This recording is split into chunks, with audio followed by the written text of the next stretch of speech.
Hello dear students. बच्चों कैसे हो आप। आज का मेरा टॉपिक है बच्चों anaesthetic techniques, equipments and artificial respiration कैसे देते हैं। इसका जो प्रिंसिपल है, इंट्रोडक्शन, इसके इक्विपमेंट्स, इसकी टेक्निक, इनके बारे में हम इस वीडियो में पढ़ेंगे। सबसे पहले इंट्रोडक्शन। एनेस्थीसिया एक ऐसा प्रोसेस होता है जिसके द्वारा सर्जरी के दौरान बॉडी के पार्ट का जो सेंसेशन है वो नहीं होना चाहिए, और जो वहाँ पे हमारा नर्वस सिस्टम होता है वो काम नहीं करता है उस एरिया में जहाँ पर हम सर्जरी करते हैं। ये एक तरह से लोकली भी हो सकता है और ये सेंट्रली भी हो सकता है, यानी कि किसी एक प्लेस पे भी हम एनेस्थेटिक कर सकते हैं, या पूरी बॉडी में भी कर सकते हैं, या हाफ बॉडी में कर सकते हैं। उसके अलग अलग जो हैं प्रोसेस होते हैं, और ये एक रिसीवेबल प्रोसेस होता है, यानी कि एक मेडिसिन बाहर से दी जाती है जिसको रिसीव करने के बाद में हम हमारे जो नर्व होते हैं वो जहाँ पर देते हैं उसके आसपास का एरिया या उसके आगे का एरिया वो बिल्कुल भी उसमें सेंसेशन नहीं होता है, और पेशेंट को फील बिल्कुल नहीं होता सर्जरी के दौरान। ये टाइप्स ऑफ एनेस्थीसिया टेक्निक है। जनरल एनेस्थीसिया, इसमें इंजेक्टेबल एनेस्थीसिया और इन्हेलेशन एनेस्थीसिया, एक इंजेक्शन के थ्रू देते हैं और एक सूंघते हैं, नाक के द्वारा वो इन्हेलेशन किया जाता है। लोकल एनेस्थीसिया एक टॉपिकल एनेस्थीसिया, एक फील्ड ब्लॉक और एक रीजनल नर्व ब्लॉक होता है। अदर में जैसे यहाँ पे इलेक्ट्रो नार्कोसिस या एक्वापंचर या हाइपोथर्मिया, ये अलग अलग तरह के एनेस्थीसिया होते हैं। इनके एक एक के बारे में हम आगे जो है अगली स्लाइड में डिस्कस करेंगे। ये हमारा जनरल एनेस्थीसिया होता है। इसमें क्या होता है कि जो हमारा जो पार्ट होता है उसको अनकॉन्शियस करते हैं, और उस जो पार्ट है उसको हम कंट्रोल करते हैं। ये रिवर्सिबल होता है। इंटॉक्सिएशन होता है इसमें सेंट्रल नर्वस सिस्टम का, और इसके अंदर जो हमारी सेंसिबिलिटी होती है वो कम होती है, और हमारे जो मोटार होते हैं वो एक तरह से वो स्टिमुलेट नहीं करते हैं। और इसमें इंट्रावेनस जो है एनेस्थीसिया जो होता है वो वेटनरी प्रैक्टिस में आता है, और उसमें जो है यहाँ पे जो एनेस्थीसिया होता है वो सब्सिक्वेंटली मेंटेन करता है इन्हेलेशन एनेस्थीसिया। जो छोटे छोटे एनिमल्स होते हैं उनको इन्हेलेशन कराते हैं। ये इंट्रावेनस एनेस्थीसिया के जो हमारे कुछ यहाँ पे ड्रग्स के नाम हैं, जैसे बारबिटुरेट्स, फिनोबारबिटुरेट्स, फिनोबारबिटोन, उसके बाद इसमें मैक्टोजनिन, और नॉन बारबिटोरेट में क्लोराइड हाइड्रेट और प्रोपेनॉल, और डिससिस्टिव में एनेस्थीसिया में यहाँ पे कैटामाइन और टेल्माइन जो है ये यूज़ करते हैं। इनकी कंसंट्रेशन जो है यहाँ पे लिखी हुई है। इन्हेलेशन में जो होता है उसमें method of administration, open insufflation, semi open system without, इसमें नॉन ब्रीदिंग वाल्व, और सेमी ओपन सिस्टम जिसमें नॉन ब्रीदिंग वाल्व होते हैं, और सेमी क्लोज्ड होता है और क्लोज सिस्टम होता है, जो इन्हेलेशन की टेक्निक्स में ये आते हैं।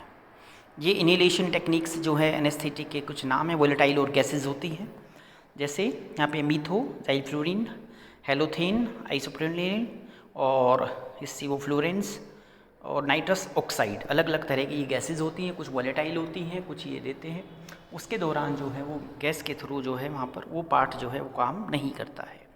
ये एनेस्थेटिक है हमारा। ये यहाँ पे जार बॉक्स में जैसे रखा है, ये इसमें चूहे को दिखाया हुआ है। इसमें कौन मास्क लगा रखा है, कॉटन या इसके दोनों हम इसके दे सकते हैं। यहाँ पे ये नो वाल्व है हमारा जो पेशेंट, ये पेशेंट है, ये पेशेंट है। इसमें आउटफ्लो है, कैसे जाएगा यहाँ पे, इसमें कोई वाल्व नहीं है, इसमें वाल्व लगाए हुए हैं। ये आउटफ्लो है, कैसे बाहर आएगा यहाँ पे। और ये हमारा इनफ्लो है, ये आउटफ्लो है, बाहर जाएगा, इसमें अंदर जाएगा। ये रिसर्वाइवल बैग है, और ये हमारा इनफ्लो है। तो अलग अलग टाइप्स के ये होते हैं। ये हमारा इसमें वेपोराइज़र है, जिसमें O2 सप्लाई है यहाँ पे। ये एंडोटेगुलर ट्यूब है जिसको ईटी ट्यूब बोलते हैं, और ये यहाँ पे सोडा लाइम है जो दिखा रखा है यहाँ पे, रीब्रीथिंग, और ये टू एंड फ्रो सिस्टम के नाम से ये मशीन जानी जाती है। एलए बोलते हैं इसको हम। लोकल एनेस्थीसिया जो होता है एक ऐसा सॉल्यूशन होता है जो हम लोकली जो है जेल टाइप में होता है, या एरोसेल सॉल्यूशन होता है जो आँखों में या कहीं म्यूकस मेम्ब्रेन या कहीं पेनिस, वजाइना, इन जो इन जगह हम ये लगा सकते हैं। और इसके अलावा जो है कोई रीजनल जो ट्रंक होते हैं उसको ब्लॉक करने के लिए जो भी है, जो वहाँ पे नर्व को ब्लॉक करने के लिए भी इसको हम दे सकते हैं। कॉमन मेथड जो है इसके लिए जो लोकल एनेस्थीसिया है, सरफेस एनेस्थीसिया जिसको टॉपिकल भी बोलते हैं, intravenously anaesthesia, infiltration anaesthesia, spinal anaesthesia, intravenous regional local anaesthesia और रीजनल एनेस्थीसिया, अलग अलग टाइप्स के ये होते हैं। सरफेस एनेस्थीसिया का मतलब होता है टॉपिकल, जो ऊपर लगाया जाता है। इसमें अलग अलग तरह की स्प्रे होती हैं जिसको लोकल एनेस्थीसिया में आता है, या ऑइंटमेंट्स होते हैं म्यूकस मेम्ब्रेन के ऊपर जो है ये ड्रॉप्स में लगाया जाता है, आइज़ में, ब्रश लेंजर एरिया में, या हमारे नॉस्ट्रिल में, यूरेथ्रा में, रेक्टम में, वहाँ पर इसको हम लगा सकते हैं स्किन के ऊपर। इंट्रा साइनोवियल एनेस्थीसिया होता है जो जॉइंट में लगाते हैं, बर्सा टेंडोन्स टीथ में, और इसमें दोनों में हम जो है कोई डायग्नोसिस करने के लिए यहाँ पे इसको हम यूज़ कर सकते हैं, जनरली जो पेन होता है उसको रिलीव करने के लिए। लोकल एनेस्थीसिया हम चूज़ करते हैं जहाँ पर हमें जो मिनिमल इरिटेशन हो, जहाँ पर हमें केयर करना हो, और ज़्यादा जो इन्फेक्शन साइट्स होती हैं वहाँ पे जो है इजीली इसको हम यूज़ नहीं कर सकते हैं। इन्फिल्ट्रेशन जो एनेस्थीसिया होता है ये एक ऐसा मेथड होता है जिसमें नर्व एंडिंग जो होती हैं वो अफेक्टेड हो जाती हैं, और उस टाइम उसकी जगह जो उस जगह ऑपरेशन करना होता है। मोस्ट जो माइनरी सर्जरी होती है उसमें ये दिया जाता है, और सर्जरी के दौरान जो है वहाँ पे इसको देते हैं, और कभी भी इसको जो है इंजेक्ट हम नहीं करते हैं इन्फेक्टेड टिश्यू के अंदर में। और इसमें जो हमारे टेस्ट ऑफ जो कैटल्स होते हैं मेनली उनके लिए जो है उसमें वहाँ पे इसको हम यूज़ करते हैं वेसो कंस्ट्रिक्शन के लिए, यानी कि वेसल्स को छोटा करने के लिए। स्पाइनल एनेस्थीसिया का मतलब है जो स्पाइन में दिया जाता है, और स्पाइनल एनेस्थीसिया जो इंजेक्ट करते हैं हम लोकल एनेस्थेटिक जो स्पाइनल कोड के चारों तरफ, और ये डिवाइड होता है हमारा 2 पार्ट में, एक एपिड्यूरल और एक ट्रू स्पाइनल। एपिड्यूरल को हम एक्स्ट्रा ड्यूरल जो है नाम दिया गया है यहाँ पे। ये इसमें हम लोकल एनेस्थीसिया में क्या करते हैं, यहाँ पे एक्स्ट्रा ड्यूरल जो है स्पेस में देते हैं, निडिल एंटर करते हैं स्पाइनल कैनाल में, लेकिन जो है वो पेनिट्रेट मेनिंजेस में नहीं होना चाहिए, वहाँ तक ये नहीं जाना चाहिए। और ट्रू स्पाइनल एनेस्थीसिया का मतलब होता है जो सब एराकोनॉइड में हम देते हैं, और जिसको स्पाइनल एनेस्थीसिया के नाम से भी जाना जाता है, और डिलीट जो है वो ड्यूरा मैटर में जो है पेनिट्रेट करके वहाँ पे इसको इंजेक्शन दिया जाता है। ये यहाँ पे इंट्रावेनस रीजनल जो है लोकल एनेस्थीसिया है, इसमें बायर्स ब्लॉक बोलते हैं इसको हम। इसकी टेक्निक होती है जिसमें हमारी लिम्ब जो होती है वेन कैथेटर इनको करते हैं, टोनिकेट अप्लाई करते हैं इसके अंदर लिम्ब के ऊपर, प्रेशर बनाते हैं वहाँ पे 150 mmHg का, और उसके बाद में यहाँ पे इसको एनेस्थीसिया देते हैं। 15 मिनट के बाद जो है यहाँ पे इसका जो डिस्टल है उसको टोनिकेट हटा देते हैं, रिमूव कर देते हैं। उसके बाद फिर आगे जो है इसको यूज़ करते हैं। ये यहाँ पे इसमें बता रखा है कि सबड्यूरल जो हमारा ड्यूरा मैटर है और कहाँ पे हमें ये देना है स्पाइनल कोड में। ये हमारा हैंगिंग ड्रॉप है, ये सोलर स्पाइनल है, स्किन है, ये सब नाम बता रखे हैं यहाँ पे इनके। तो इस जगह हमें इंजेक्शन को वहाँ पर देना है। ये क्यूडल एपिड्यूरल है, यहाँ पर हमें इसको इस जगह जो है यहाँ पे हमें देना है इसको इंजेक्शन। अलग अलग टेक्निक्स होती हैं। एक नर्व ब्लॉक होता है, यहाँ पे नर्व को ब्लॉक किया जाता है। जो हमारा इंफ्राविटल जो हमारा है, मैंडिबुलर है, मेंटल है, इसमें क्या करते हैं, ये टीथ निकालने के लिए जो है डेंटिस्ट यहाँ पर इसको यूज़ करते हैं, नर्व को ब्लॉक कर देते हैं, जिससे कि पेशेंट को वहाँ पर बिल्कुल भी पेन नहीं होता है। उसके बाद पैरावर्टिब्रल नर्व होती है जो यहाँ पे दिखा रखा T13, L1, L2, इसमें देते हैं यहाँ पे, जिसको पेरीन्यूरल इंजेक्शन के नाम से जानते हैं। और यहाँ पर जो स्पाइनल नर्व होती हैं वो इमर्ज हो जाती हैं हमारी वर्टिब्रल कैनाल के थ्रू इंट्रावर्टिब्रल फोरामिना में। इसका हमें ये एडवांटेज होता है कि ये एनालैक्सिया जो हमारा होता है मसल्स उसको रिलैक्स देती हैं, और पूरे जितने भी सेगमेंटेड हमारे नर्व हैं उनको ये ब्लॉक कर देती है, ताकि जो सर्जरी है वो ठीक से हो सके। उसके बाद है जो हमारा जो नर्व ब्लॉक करेगी, ये जो आई लिड होती हैं उनके मूवमेंट को जो है यहाँ पे कम कर देती है, और ये ब्लॉक कर देती है हमारी जो और बाइक्युलरीज है कैल्कुलाई मसल्स को। और नर्व जो को ज़्यादा मतलब ये एकदम कुछ टाइम के लिए जो है वहाँ पे इसको ब्लॉक कर देती है, और फेशियल जो हमारा एक्सप्रेशन है वो भी इसमें कम हो जाता है। इसका जो पर्पज़ है वो होता है हमारा कि जो हमारी आईलिड क्लोज़र होती हैं, एग्जामिनेशन करते हैं उससे पता चल जाता है। और इंजेक्शन साइट जो है निडल हम इंसर्ट करते हैं उसके बेस के ऊपर, जो हमारी ईयर होता है वहाँ से लेके इसको जाते हैं, और जाइगोमेटिक आर्च जो होता है वहाँ पर इसको इंट्रोड्यूस किया जाता है, और डोस्टल बोर्डर जो आर्च है वहाँ पर ये देते हैं। इसमें कुछ क्वेश्चंस लेना होता है कि जब हम इसको ब्लॉक करते हैं तो यहाँ पे एनाग्लेसिया जो है आई का जो लिड्स हैं उनमें बिल्कुल प्रॉब्लम नहीं होनी चाहिए, और जो हमारा कंजक्शन होता है यहाँ पे 2% लिग्नोकाइन जो होता है उसको यूज़ करते हैं। फॉरेन बॉडीज़ जो है बिल्कुल भी यहाँ पर बिल्कुल भी नहीं होनी चाहिए। कोरोनल जो नर्व ब्लॉक है इसको ब्लॉक करते हैं हम यहाँ पे डिऑन्डिंग करने के लिए, और इसमें जो ऑर्बिट रिंगिंग हमारा जो हो रहा है उसके पीछे उसको देखने के लिए, और नर्व की सप्लाई जो है वो यहाँ पर बंद हो जाती है, और जो बेस होता है हॉर्न वहाँ पर जो है बिल्कुल भी ये काम नहीं करता है। ये मैंडिबुलो एल्वुलर नर्व ब्लॉक है, यहाँ पे दिया जाता है इसमें। ये हम इसको डी सेंसिटिव जो होता है हमारा लोअर जा होता है इसके लिप के साथ में होता है वहाँ पे। इसका इंडिकेशन क्या होता है, इसको हम सर्जिकल के दौरान जो है मोलर टिथ इंसीजर वगैरह ये करना होता है तो उस टाइम जो है इसको हम यहाँ पे यूज़ करते हैं ब्लॉक करने के लिए। मेंटल नर्व ब्लॉक होता है, यहाँ पे इसको डिसेंसिटाइज करते हैं हमारे डेंटल नर्व का लोअर जा के लिए, मैंडिबुलर कनाल और मेंटल फॉर्मुलेटे। ये भी जो है यहाँ पे सुचरिंग करनी हो, वुंड हो कहीं पे लिप में, उसके लिए जो है इसको यहाँ पर ब्लॉक किया जाता है। इंफ्रा ऑर्बिटल नर्व जो ब्लॉक करते हैं उसमें डिसेंसिटाइज और एंटीरियर हाफ जो होता है उसके लिए करते हैं। सर्जिकल जो कुछ मैनेजमेंट होती हैं नोस्ट्रिल वगैरह लिप वगैरह उसके दौरान जो है इसको दिया जाता है। ये मैक्सिलरी नर्व ब्लॉक है, इसमें जो सर्जिकल मैनेजमेंट हम यूज़ करते हैं इसके अंदर अपर लिप और नोज़ और अपर जा के लिए, और जो नर्व होता है उसको ब्लॉक कर देते हैं, उसको ट्राइगोल्फिनाइन और फोसा जो होता है वहाँ पे उसको बिल्कुल भी ऑर्बिटल कैनाल में वो काम नहीं करता है। रेट्रोबल्बुलर नर्व होती है, ये सर्जिकल मैनेजमेंट के लिए करते हैं हम इसमें। आई बॉल और जो हमारा मेम्ब्रेन इक्टिस होता है, निडल जो है इंसर्ट करते हैं थ्रू द लेटरल, और जो हमारा कैथस आई का होता है उसके द्वारा जो वहाँ निडल को एंट्री किया जाता है। ये हमारा बैंकल फ्लेक्सिस है जहाँ पर ये इंजेक्शन दिया जाता है, इसके द्वारा जो है यहाँ पे नर्व को ब्लॉक किया जाता है।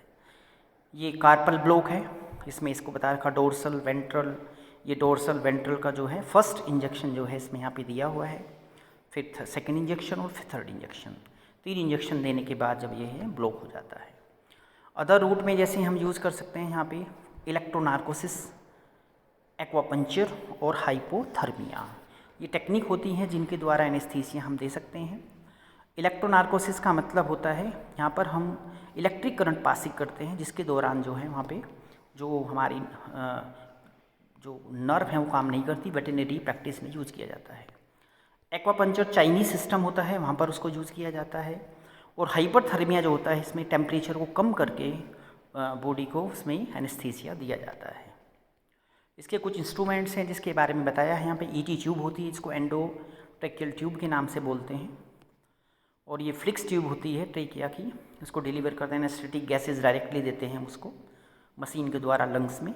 इसका एडवांटेज है ओपन एयरवे, आराम से हवा चली जाती है, लेस एनाटॉमिकल डेड स्पेस बहुत कम होता है इसके अंदर में, और मॉनिटर रेस्पिरेटरी सिस्टम लगा होता है, तो ये इसके एडवांटेज होते हैं। टाइप्स ऑफ एंडोकार्डियल ट्यूब्स अलग अलग होती हैं, जैसे मर्फी ट्यूब, एसीडी की जो ट्यूब होती है, कोली ट्यूब्स, इसको बी बोलते हैं हम, ये यहाँ पे डायग्राम दिखा रखा है ए बी, ये डी जो है ट्यूब के नाम हैं जो अलग अलग जगह यूज़ की जाती है। ये कलर के हिसाब से होता है। लेरिंजोस्कोप है जो यहाँ पे यूज किया जाता है हमें ईटी ट्यूब की जगह। इसके हैंडल होता है कंटेनिंग बैटरीज, ब्लेड, डिप्रेसर्स, इसमें अलग अलग साइज 0 to 5 साइज होता है। मिलर ब्लेड होते हैं इसके अंदर, ये ब्लेड के साइज भी बता रखे हैं, और मैकलेंटोस ब्लेड होते हैं, बीडीएफ। मास्क है जो कोन शेप्ड डिवाइस दिया हुआ है नीचे यहाँ पे, इसको ऑक्सीजन के लिए हम यहाँ पे यूज़ करते हैं, जिसमें एनेस्थेटिक गैस जो है वो दी जाती है, और इसमें मेंटेन करते हैं एनेस्थीसिया को जो है एनिमल्स के लिए हम। प्लास्टिक रबर की होती है, अलग अलग डायमीटर्स में होती है, और रबर जो है हमारे गैस कैप के रूप में ये पाई जाती है। कुछ चैम्बर होते हैं anaesthetic chamber, clear aquarium like boxes होते हैं, और वो जनरल एनेस्थीसिया में यूज़ किए जाते हैं, जैसे फीरल, विस्किस या इरेक्टेबल एनिमल्स के लिए यूज़ करते हैं। आर्केलिक होते हैं, removal to top boards, can not be monitor to patient closer, जल्दी के पास में नहीं ले जा सकते इसको। एनेस्थेटिक मशीन है ये जो यूज होती है हमें प्रिसाइज करने के लिए अमाउंट कितना ऑक्सीजन या वोलेटाइल जो एनेस्थेटिक हमें देना है, बिल्कुल कंट्रोलिंग सिस्टम होता है इसमें, और जितना ज़रूरत है उतना ही गैस उसको दिया जाता है। इसका प्रिंसिपल है ऑपरेशन थिएटर एनेस्थेटिक मशीन का, जिसमें गैस ऑक्सीजन और नाइट्रस ऑक्साइड होती है। लिक्विड इनहेलेशन एनेस्थेटिक करते हैं, वेपोराइज मिक्स गैसेज होती हैं इसके अंदर में जो पेशेंट को हम डिलीवर करते हैं, और एक्सहेल्ड गैसेज जो है वो रिमूव करते हैं पेशेंट की हम स्कैवेंजिंग या सिस्टम या सर्कुलेटिंग सिस्टम के द्वारा। ये कंपोनेंट्स हैं एनेस्थेटिक मशीन्स के, पूरा बता रखा है।